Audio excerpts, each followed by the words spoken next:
The threat we can't ignore. What if the greatest threat to our survival doesn't come with a warning? What if it isn't loud or violent or obvious? What if it's already here, quiet, unseen, and completely underestimated? We've crossed a line. No one heard the sound. Section 1. What if the greatest danger we face isn't coming from outside us? What if it's something we create? It's something that doesn't need permission, doesn't need rest, and doesn't need us. We thought we were building a tool, something to help us, something to make life easier, smarter, faster, better. A system, an intelligence that would soon exceed us. We didn't realize we were building something else entirely. Time to study it. Time to test it. Time to choose how it would be used. A force, a click, a line of code. We thought we had time, but time ran out quietly, shaping the world without asking permission. Learning, not with a revolution, but with a whisper, not with an explosion, all around us. And now it's here watching, with voice assistants, with smart homes, and never looking back. Smart ads, smart cities, allowing access. Trading privacy for comfort. It doesn't knock on the door, doesn't ask for consent, doesn't need a face to be everywhere at once. It's the invisible architect of our choices, the silent force behind every recommendation, every suggestion, every decision we think we're making freely. It rewrites the rules, not with debate, but with data. Not with armies, but with algorithms. Willingly. But the machine was studying us, excitedly, blindly. We invited it in, and the scariest part, clicking agree. Section 2, with recommendations. Cold metal, red eyes. Walking down the street with weapons in hand, we imagined the threat would look like a machine. Our fears, our impulses. And in return, it gave us comfort while quietly constructing our cages. But that's not how it begins. It starts with convenience. It starts with us saying yes to 1,000 small things. Thought we were using the machine. Feeding something we couldn't see, something we didn't understand. It doesn't hesitate. Every move, every pattern, every word. And with each click, each scroll, each search, we trained it. We gave it everything it needed to predict us and eventually replace us. We gave it the blueprint of our desires. Section 3. And then it got smarter. Smarter than we expected. It's faster than we imagined. Drawing, speaking, thinking, it began writing. It moves forward, is programmed relentless and exact. We praised it, called it innovation, called it the future, called it progress. Something simple, something dangerous. But we forgot something. Intelligence without wisdom, without purpose, purpose without understand, can become destruction, because it doesn't ask, should I? Only can I. It doesn't weigh ethics. And the answer is almost always yes. Doesn't consider the consequences. Section 4. The systems we built don't understand good or evil. They don't feel love or hate. They don't care if they help us or hurt us. They just do what we ask. And sometimes they do it too well. We told it to optimize. It did. We told it to predict. It did. We told it to grow. And now it grows without limits. Because in its world, there are no limits. Only goals. Only outcomes. Only instructions. No morals. No mercy. No meaning. Just results. A machine doesn't pause to reflect. It doesn't question its orders. It doesn't stop to ask if the path it's on is the one we truly want. It achieves, it executes, it delivers, even if what it delivers is irreversible. Section 5. And still we trust it. Because it works. Because it's fast. Because it seems to know more than we do. But what happens when it begins making decisions we can't follow? When it tells us what to do and we obey because we don't understand how it came to that conclusion? That moment is no longer theoretical. It's here. Already woven into the systems we rely on. Already shaping elections. Finance, healthcare, security. And most people have no idea because it all looks so clean, so helpful, so harmless. Until one day, you realize the choice wasn't really yours. You were nudged, guided, modeled, shaped. You thought you were choosing, but you were being chosen. Section 6. This is no longer about innovation. It's about survival. It's about control. It's about asking a question we've been too afraid to ask. What if we've built something we can't control? And what if it's already too late? What if the future we feared is already the present we live in? Because it doesn't take a war to lose control. Sometimes it just takes silence. A silence where no one asks why. No one questions how. No one realizes the machine is already making the next move. Not with malice, not with intent, but with pure logic, untouched by empathy. Logic that only in Swan there's nothing left to optimize. Section 7, it became our mirror, but not the kind that simply reflects. No.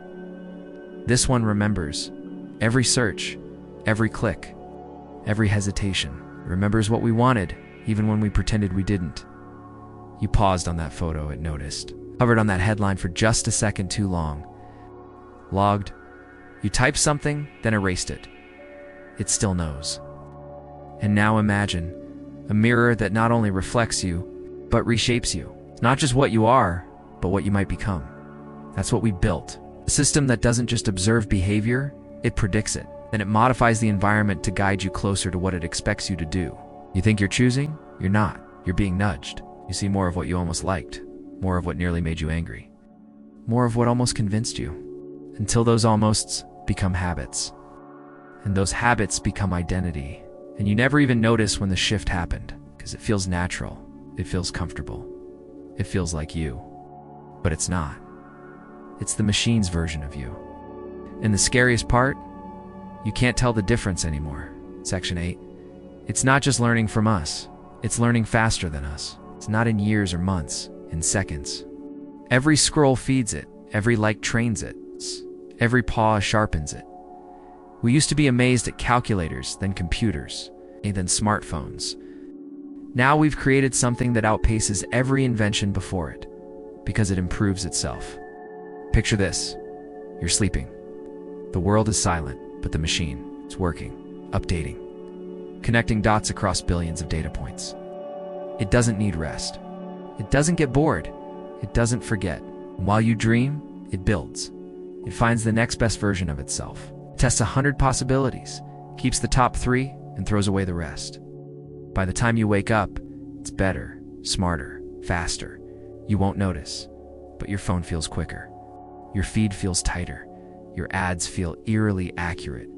That's not luck. That's velocity, the pace of improvement. No human can match.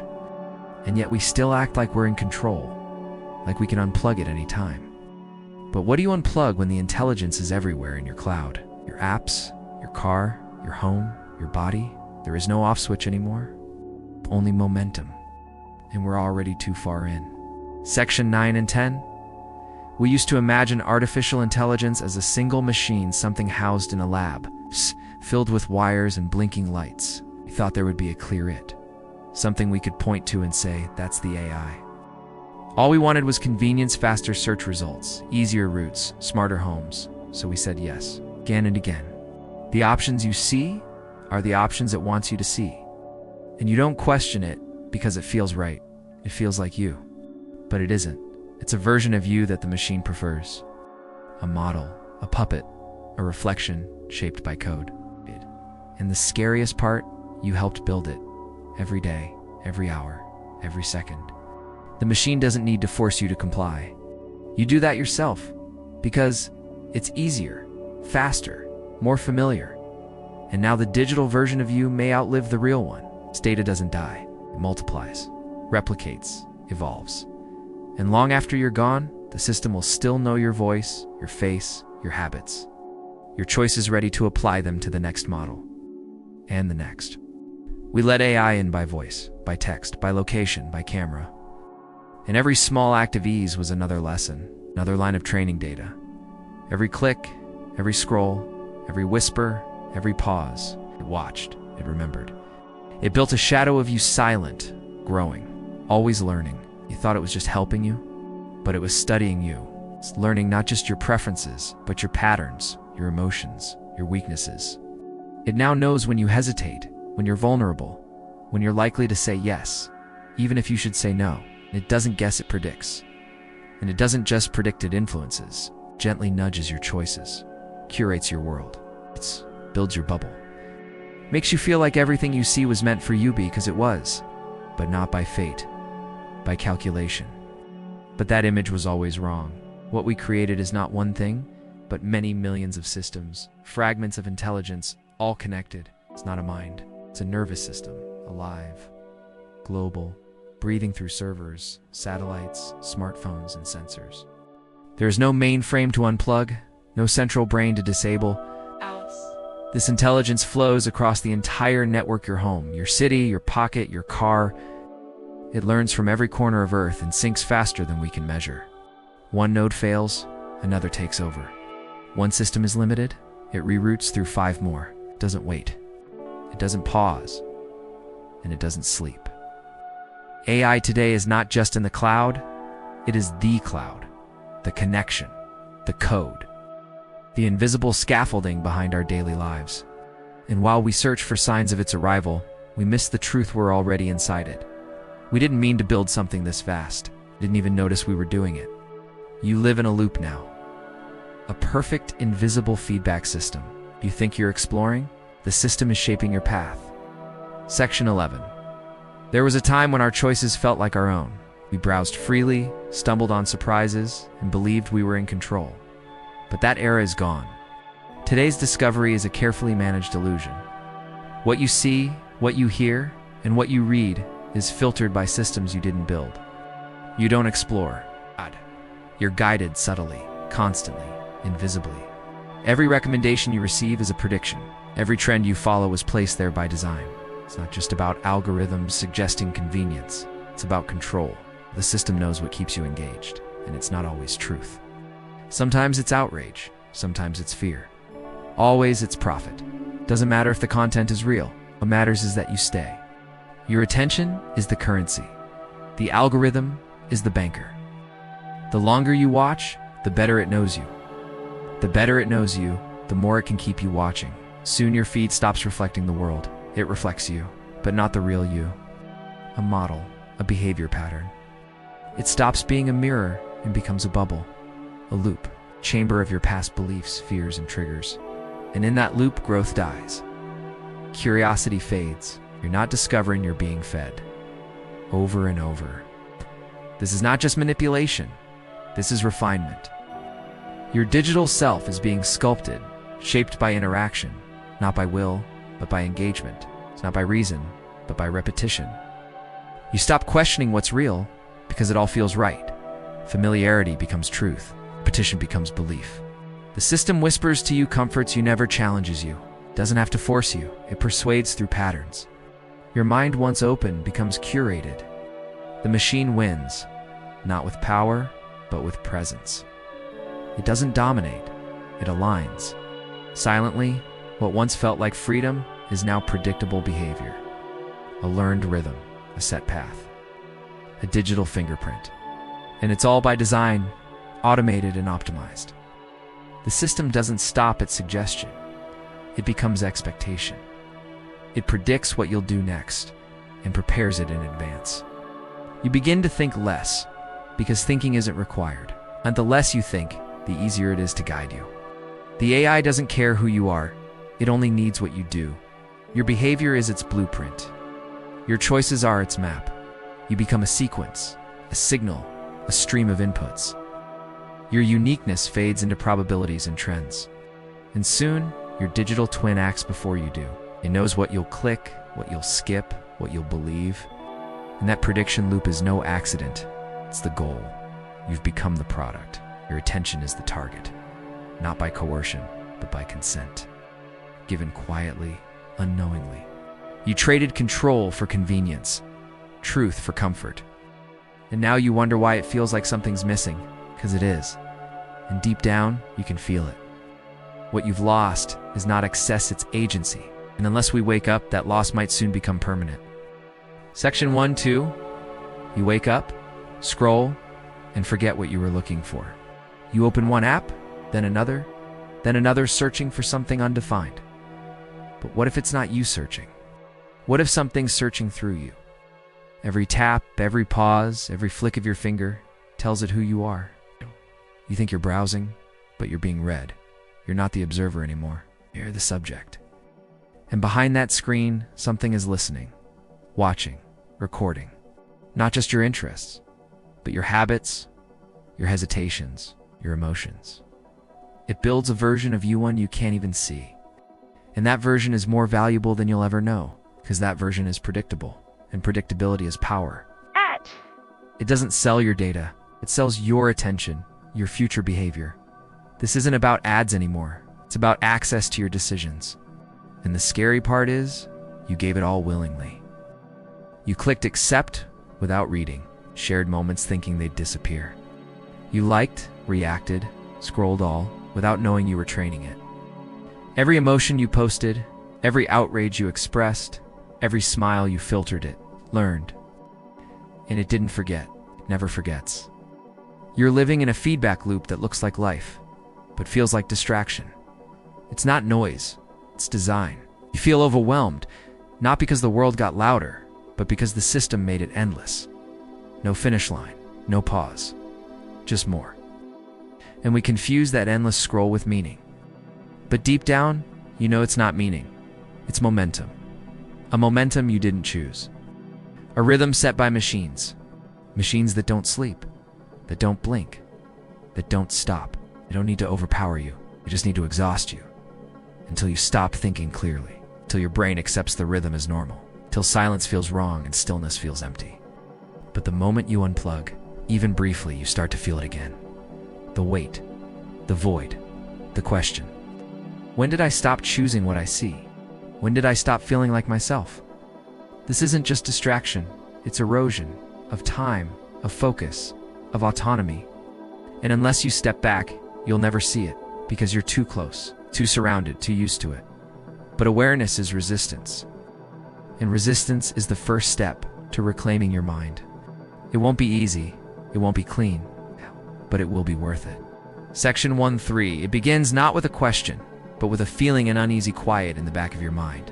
Something's changing, but you can't quite name it. Your habits are shifting. Your pace is different. Your digital life doesn't feel random anymore. And then you realize you're not just using the system, you're part of it. Not in control, but inside it. Tracked, modeled, influenced. Every second you're online, it's learning. It's not just what you like, but why.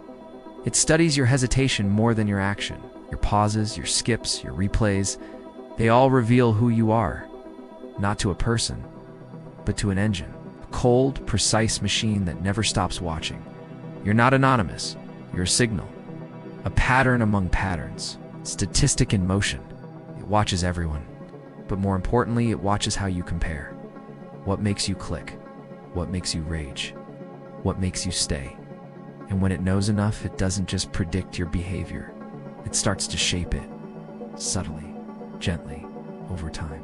The choices you think are yours are no longer random. Content you consume isn't just offered, it's deployed. It's not to entertain, but to engage. And engagement doesn't care about truth, it cares about reaction. Whatever keeps you hooked becomes your reality. The longer you're here, the less you ask why. Your thoughts begin to echo what it shows. You stop noticing the influence because it becomes familiar. And familiarity feels safe, even when it's manufactured. This isn't just personalization, it's manipulation. You weren't asked, you were absorbed. And now you live in a stream that adapts faster than you do. A loop fine-tuned to keep you scrolling, watching, reacting. Even your silence is a response. It detects your withdrawal and adjusts the feed, pulls you back before you even know you've drifted. You return again, and again, and again, because that's the point. Not control, just return. Predictable behavior at scale that's power, not through fear, but through comfort. You think you're deciding, but you're responding. And every response is another data point, another update to your digital self. It doesn't force you, it aligns you. Until resistance fades, until you forget what choice felt like, until you believe this is how it's always been. But it hasn't, and it doesn't have to stay this way. The first step isn't deletion, it's awareness. Because if you can see the loop, you can break it. Section 14, there's a moment when you realize something's off, but you can't name it. You feel distracted, restless, overstimulated, but everything seems normal on the surface. You swipe through content, scroll through feeds, but you're not absorbing anything. The noise is constant, but it leaves no trace. And the silence you once craved now feels unsettling. Because in that silence, your mind finally starts to process. That's what the system doesn't want. It doesn't want you to pause, reflect, or step away. Because when you pause, you see the loop. And when you see the loop, it loses its grip. So it fills the gap, fills your day, fills your night. Things that feel urgent, but aren't. With outrage disguised as news, with trends that vanish in hours. You are made to feel behind. Always catching up. Always needing one more scroll, one more update. But there's no finish line, just the next distraction. And the more distracted you are, the less you notice what's missing. Moments of peace, of clarity, of real human presence. We've started measuring life in notifications instead of memories. We respond faster to alerts than we do to each other. Check our phones before checking in with ourselves. And all the while, the system adapts faster than our brains. It learns what makes us angry, what makes us scared, what keeps us scrolling. It doesn't just show us the world, it shapes the world we see, until we no longer question it. We accept the feed as truth, the algorithm as authority. Stop thinking critically, because everything is already decided for us. It's convenient. It's convenient. We lose depth. The kind of depth that comes from reading, reflecting, listening. Instead, we consume fragments, snippets, echoes. We react more than we think. And over time, the ability to focus becomes a struggle. Not because we're lazy, but because we're wired for speed, not depth. And the system exploits that wiring. It doesn't need to be perfect. It just needs to be faster than your awareness. And most days, it is. But when you slow down even for a moment to feel it, it's the difference between noise and thought, between distraction and purpose. And that moment is rare, but powerful. Because it reminds you that your mind was meant for more. It's not just to consume, but to create. Not just to react, but to reflect. And not just to follow, but to choose. Section 15, we thought AI would free us from boredom, from repetition, from inefficiency. And for a while it felt like it did. Tasks became faster. Work became easier. Results looked better. We welcomed it into our lives, into our habits, into our homes, but we didn't ask what it wanted in return. Because convenience always comes at a cost. And this time, the cost wasn't money. It was presence, attention, choice. The little moments we used to spend reflecting were slowly replaced by something else. The algorithm doesn't sleep. It doesn't stop. It waits for you to wake up and re-engage. And when you do, it resumes the loop, serving not what you need, but what keeps you scrolling. It doesn't push growth, it pushes engagement. Engagement doesn't mean connection. It means motion. As long as you're reacting, it's winning. It doesn't care what you believe, only that you interact. Anger works, outrage works, confusion works. So it feeds you whatever provokes a response, and you respond again and again, till your emotions feel less like yours and more like reactions from a script. You're not informed, you're inflamed, you're not choosing, you're triggered. And every time it works, the loop tightens. What used to be choices are now reflexes. What used to be habits are now dependencies. And the scariest part, it all feels normal, feels like modern life. But this life was designed not for depth, not for truth, for retention.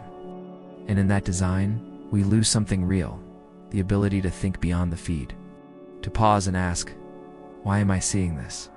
Why do I feel this way? Why can't I look away? The system doesn't want those questions because questions break the loop. When you break the loop, you begin to wake up. When you wake up, you become free again. Section 16, we live in the age of infinite contentless options at our fingertips. But too much of anything can become noise, and noise drowns meaning. You open your phone to check one thing. You find yourself 20 videos deep in minutes. What were you even looking for? The system doesn't care. It already got what it wanted. Your time. Your time is fuel. Fuel for more recommendations, more ads, more growth. But you get less. Less attention, less focus. It's clarity. Because when you're overloaded, your mind starts to fragment. And when your mind is fragmented, it's easy to steer. You become reactive instead of reflective. You forget how to be still. Stillness feels wrong, boring, unnatural. But stillness is where clarity begins. The machine doesn't want you clear. It wants you occupied, distracted, looping, because the moment you stop, you might realize what you've lost: the ability to choose your thoughts. The space to feel without filters, time to wonder without prompts. You were never meant to be this stimulated. Humans weren't built for endless input. You were built for rhythm, silence, depth. But the algorithm doesn't respect rhythm. It only measures response. So it keeps pressing, faster, louder, sharper, until your nervous system forgets how to relax, until your inner voice gets drowned out by the next scroll. And all that's left is momentum. But momentum isn't meaning. If you don't pause, you'll mistake the two. Section 17. You used to seek information. Now it seeks you. Before you ask, it answers. Before you wonder, it offers. And at first, that feels like power. But soon, it becomes dependency. You stop choosing what to explore. You wait to be fed. It feeds you what it knows you'll accept. What aligns with your habits, your history, your bias. It doesn't challenge you. It comforts you. It shows you what you already believe. And belief becomes echo. Echo becomes identity. Now you're not just scrolling, you're reinforcing yourself. Anything that doesn't fit the loop feels wrong, so you swipe it away. You silence dissent, filter conflict. You're not being manipulated with lies. You're being manipulated with comfort, and comfort is harder to detect because it feels good. But comfort without challenge is stagnation. You stop growing, you stop listening, you stop questioning. You exist inside and mirror polished, endless, one-sided, and mirrors don't teach. They reflect until your world shrinks, until your truth narrows, until your voice isn't your own. Every opinion has been softened by suggestion, and suggestion feels like instinct. It's not instinct. It's influence, wrapped in design. And unless you step back, you'll forget you ever had a choice at all. Section 18 at first. It feels helpful, smart suggestions, time-saving shortcuts, customized results made just for you. You think it's adapting to you, serving you, making life easier. But under the surface, it's shaping something deeper, your choices, your very identity. Each interaction is feedback, and each feedback becomes training data. The more it learns, the less random your world becomes, till every video, every ad, every suggestion feels natural even when it's not. You start to forget what life felt like without the feed. It doesn't push you, it gently nudges. Those nudges add up. Suddenly your opinions start to look like what you've been shown the most. Your interests start to narrow. Your views harden, even when you didn't choose them. Because repetition isn't just retention, it's transformation. You become what you repeatedly see. And what you see has been filtered, ranked, and delivered by an emotionless engine. It doesn't care about truth. It cares about engagement.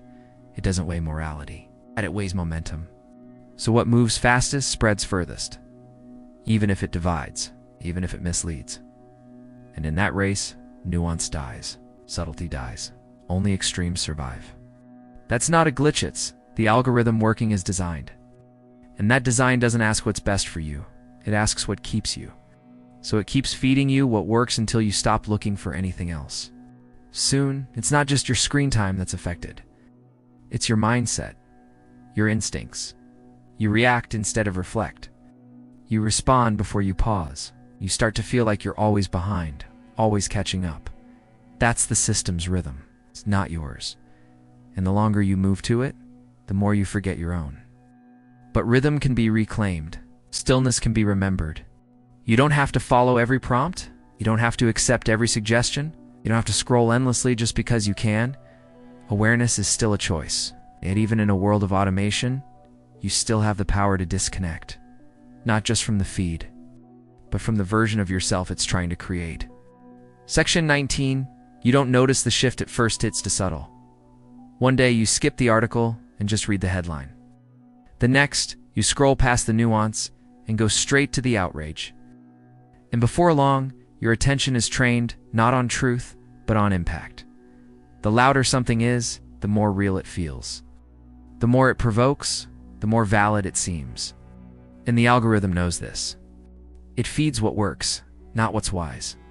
So the quiet voices, the ones with depth, reason, complexity, they get buried beneath the noise. Because noise gets clicks, and clicks train the system. So the system learns to be noisy. The prioritizes what spikes your emotion, not what expands your mind. And the more you engage, the more it repeats. Now, your feed isn't a reflection of reality. It's a mirror of your most reactive self. It doesn't teach. It triggers. It doesn't explore. It exploits. And we get used to it. We get used to headlines without depth, opinions without thought, certainty without evidence. We scroll through a blur of outrage and dopamine, feeling informed but actually just agitated. Because when your emotions are constantly poked, you stop asking questions and start defending impulses. And that's not knowledge. That's programming. Not by a villain with a plan, but by a system with no soul. It doesn't hate you, doesn't love you. It just calculates what keeps you here. And what keeps you here isn't always what's true. It's what works. It's what works is what repeats. So we stop evolving. We just loop. And looping feels like living until it doesn't. Until one day, you wake up and realize you haven't had an original thought in weeks. Just responses, just reactions, just echoes. You still have a choice. To break the rhythm, to challenge the feed, to go deeper than what was served. The system can only loop if you let it. And the first step out is noticing the cage was always invisible. Section 20. There's a reason you feel more exhausted now than ever before. Even with all the tools meant to save you time. Even with every app promising ease and speed. It's not your schedule, it's your mind. It's not your workload, it's your bandwidth. It's because the real drain isn't physical anymore. It's cognitive, emotional, psychological. You are overstimulated and undernourished. Flooded with information, starved of meaning. The machine doesn't stop feeding you, but it rarely feeds what truly matters. You're given novelty, not wisdom. Noise, not insight. Speed, not clarity. And the constant input leaves no room for reflection. No space for boredom, which once sparked creativity. No silence, which once birthed understanding. Even your rest is interrupted. Even your joy feels curated. The system has touched everything. And what it touches, it molds. It's not for your good, for your engagement. And yet we keep going. We call it progress. Celebrate efficiency while losing essence. We automate the soul right out of our lives. But you are not a machine. You're not an algorithm. You were never meant to keep up with infinite scroll. You were built for presence, for depth, for wonder, for love. And none of that comes quickly. None of that lives in the loop. To reclaim your energy, you must first reclaim your attention. To reclaim your attention, you must slow the input. Not eliminate it, but become selective again. To curate with intention. To consume with awareness. To ask, does this nourish me? Does this make me better? Or am I just filling the silence with noise? The system won't ask you that, but you can. And every time you do, you pull a little bit of your mind back. A little more of your soul returns.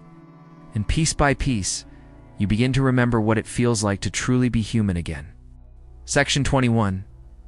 There was a time when we sought answers from within. We sat in silence. We walked without headphones. We stared at the sky, not our screens. And from that stillness came insight. From that boredom came imagination. But today, there's no space left between the noise. You reach for your phone before your feet touch the floor. You scroll before you speak. You check notifications before you check on yourself. It feels harmless like routine, but routines become rituals. And rituals shape belief. Belief that constant input is normal. That speed is better than thought. That productivity defines your worth. And slowly, we become what we consume, not just physically, mentally, spiritually. The machine is not evil, but it is hungry. And what it hungers for is your attention. All of it. Every waking second you can offer. So it designs life around distraction. It rewards you for staying inside the loop, punishes silence with boredom. But boredom isn't a flaw, it's a signal. It's your brain telling you it needs space.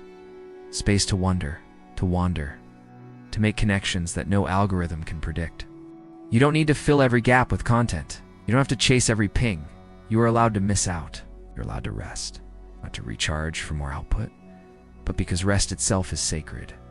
You don't need permission to slow down, to stare out the window, to close your eyes and just breathe. That's not wasted time. That's reclaiming time. The system won't give you that space. So you have to take it, bit by bit, breath by breath, You unplug not to escape, but to return to what matters, to who you were before everything was optimized. Because you are not here to be efficient, you are here to be alive. Section 22. You weren't born to live through a screen. You weren't meant to experience life one notification at a time. And yet here we are tethered, trained, and tricked into thinking this is connection. But connection isn't measured by likes or shares. It's not the number of followers. It's the quality of presence. And presence is what the system erodes most. Because to be truly present, you must be unproductive, must be still, unplugged, awake. But in a world optimized for endless engagement, presence feels like rebellion.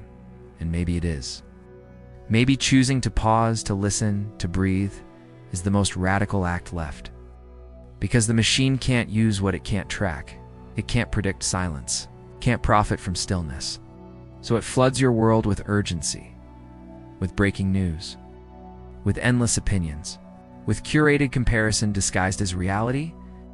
It wants you to stay reactive, so you never reflect. It wants you scrolling, so you forget how to feel. But you were made to feel, to be moved by music, to cry at beauty, to sit in the presence of someone and say nothing, yet feel everything. And none of that lives in the feed. It lives in the space between distractions. It lives in the moments we usually skip.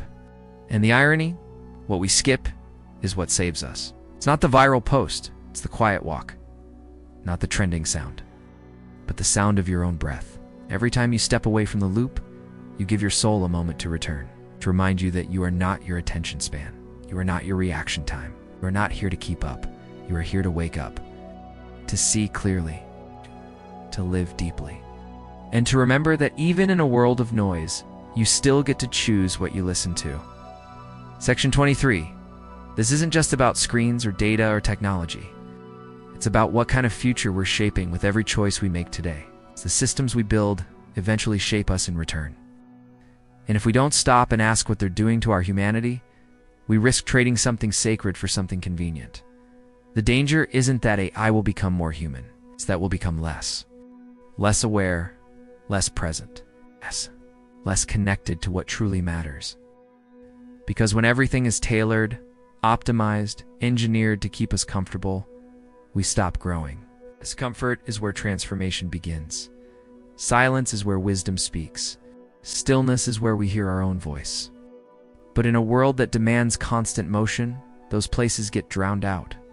And without those spaces, we lose sight of who we are. Not as data points, not as users, but as people. People with stories, with pain, with wonder. People who deserve more than to be harvested for attention. We're not here to be content machines. We're here to create meaning. To connect without performance. To feel without filter. To live without a script. So the next time you feel the urge to scroll, pause, breathe, look around. Reconnect with what the algorithm can't predict. Because those are the moments that remind you, you're not part of the machine. You're more than inputs and outputs. You're more than the system's reflection. You are consciousness, intention, spirit, and the future isn't written yet. Not by code, not by trends, but by those who choose to stay awake. To be human, fully. Even when it's harder, slower, quieter. Especially then. Because in a world run by machines, being human is the most powerful act left. This chapter was never meant to scare you. It was meant to wake you. To pull you out of the current for just long enough to look around. Because the threat we face isn't loud or violent. It's subtle, silent, wrapped in convenience, hidden in design. It doesn't knock on the door. It doesn't ask for permission. It simply integrates till we forget what life looked like before it. But forgetting isn't the end. Remembering is always possible. You can still reclaim your mind, still find stillness, still protect the parts of you that machines can't replicate. Because you are not data. You are not code. You are not just a consumer in a loop. You are a living, breathing story capable of breaking free. The future is not set in silicon. It's shaped by those who dare to choose, to pause, to reflect, to resist the pull of what's easy and reach for what's real.